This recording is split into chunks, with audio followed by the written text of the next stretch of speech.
Pemirsa, untuk mengetahui pergerakan indeks, rekomendasi saham serta proyeksi IHSG pada perdagangan saham di Bursa Efek Indonesia hari ini, kita telah terhubung dengan analis Cipta Dana Sekuritas Evelyn Liao. Evelyn, selamat pagi. Evelyn, ini IHSG kemarin akhirnya kembali menembus level psikologis yaitu 5.000, di mana setelah sempat terdampar di level 4.900 pada akhir pekan lalu. Bagaimana dengan peluang hari ini, Evelyn? Ya, untuk peluang IHSG hari ini kita prediksi untuk tetap bertahan di zona positif ya, terutama lebih dipengaruhi oleh sektor domestik pada hari ini ya. Ya, terkait dengan sektor domestik ini kan di kemarin adalah pasar sempat khawatir dengan terkait pertarungan politik ataupun keadaan politik di Indonesia yang belum kondusif. Nah, apalagi hari ini adalah ditetapkannya dengan Ketua MPR.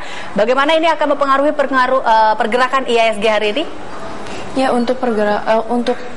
kalau politik sendiri kita bisa melihat jika pemimpin MPR ini di favor oleh market, maka kita akan ini akan menjadi katalis positif bagi market dan akan membuat market bergerak naik ya. Namun jika sebaliknya mungkin market bisa cenderung turun. Tapi kita lihat juga dari domestik sendiri sebetulnya ada pengaruh, ada sentimen-sentimen lain selain politik saja ya.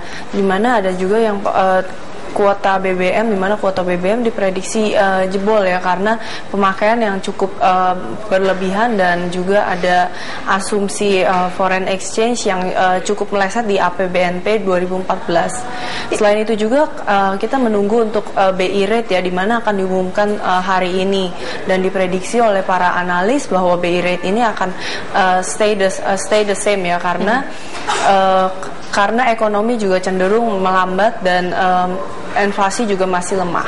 Ya, berarti ini akan mempengaruhi di mana pernyataan Bank Indonesia yang akan mengintervensi ya pasar uang secara proporsional ini juga akan mempengaruhi IHSG dan juga meredam kekhawatiran pasar akan melemahnya rupiah. Seperti itu, Evelyn?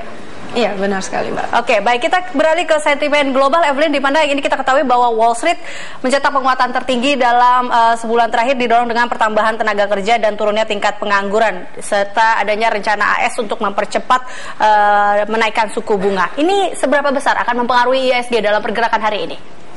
Ya, untuk QE sendiri kita melihat bahwa ini sudah lumayan settle ya, karena ini isunya juga sudah cukup lama dan sepertinya investor juga udah mulai cautious, dan selain itu juga mungkin ini lebih berpengaruh kepada BI rate ya, dimana jika QE dinaikkan ditarik balik, maka kita akan melihat BI rate yang akan kemungkinan besar bisa dinaikkan lagi.